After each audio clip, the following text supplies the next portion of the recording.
Do you know what will destroy marriages? Stick around and find out today on The Beat.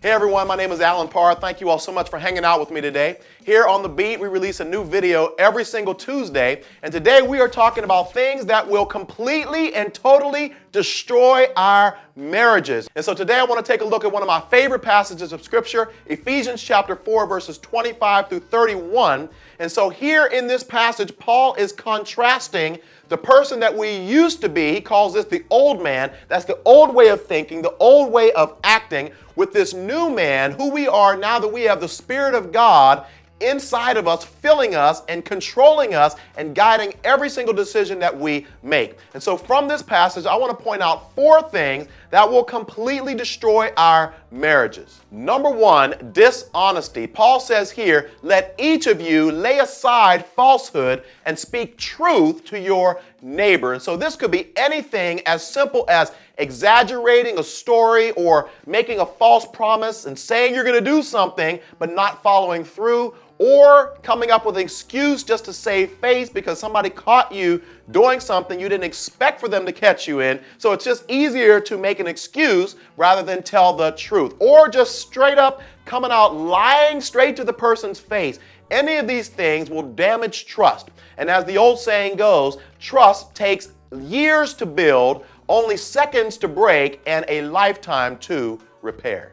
Number 2 is anger. Notice Paul says here, be angry, but do not sin. So he's not suggesting here that you have no right or reason to be angry, but rather when you do get angry, that you do not sin. How do we do that? One of the ways that we do that is to remain angry and refuse to resolve conflict. Paul goes on to give us a time frame in which we should resolve all of our conflicts. He says, do it before the sun goes down.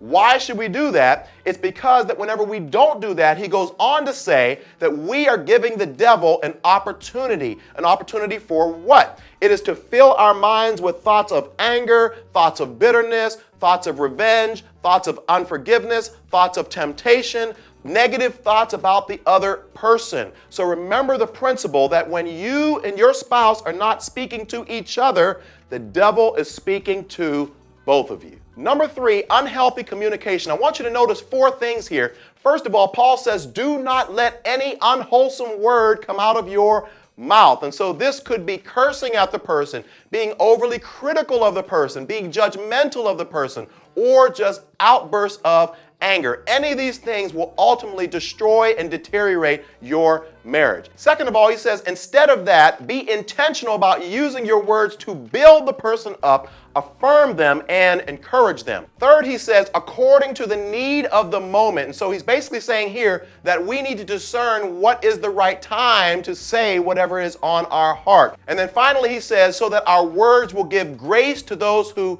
hear. So now he's not talking about what we say or when we say it, but how we say it. So the tone of voice that we use can determine whether or not it is received positively or negatively. And number 4 is unforgiveness. Notice Paul says here to forgive each other just as Christ has forgiven you. And so let me speak to the singles for just a moment. If you're watching this video and you know you get your feelings hurt quickly, you get offended quickly, and it takes you a long time to extend forgiveness to someone else, you may want to consider whether marriage is for you, because things come up even on a daily basis that will require you to extend forgiveness to your spouse. Marriage, as one person defined it, is a continual act of forgiveness. So if you're dating, engaged, married, or in any type of relationship, I want to encourage you today to replace dishonesty with integrity, to replace anger with resolving conflict quickly, to replace unhealthy communication with positive affirmation and encouragement, and then finally to replace unforgiveness with forgiveness. I trust that whenever we start doing these things on a consistent basis, that our relationships will be all that God intended for them to be. If you know somebody that may be having a difficult time in their marriage, feel free to pass this video along to them. Also, if you haven't done so already, I would love it if you head over to my YouTube channel and subscribe. I'd love to hear your thoughts, what has worked for you in your relationships, or which one or ones that we talked about today you personally struggle with. Leave them in the comment section below. Thank you all so much for watching, and I'll see you next time on The Beat.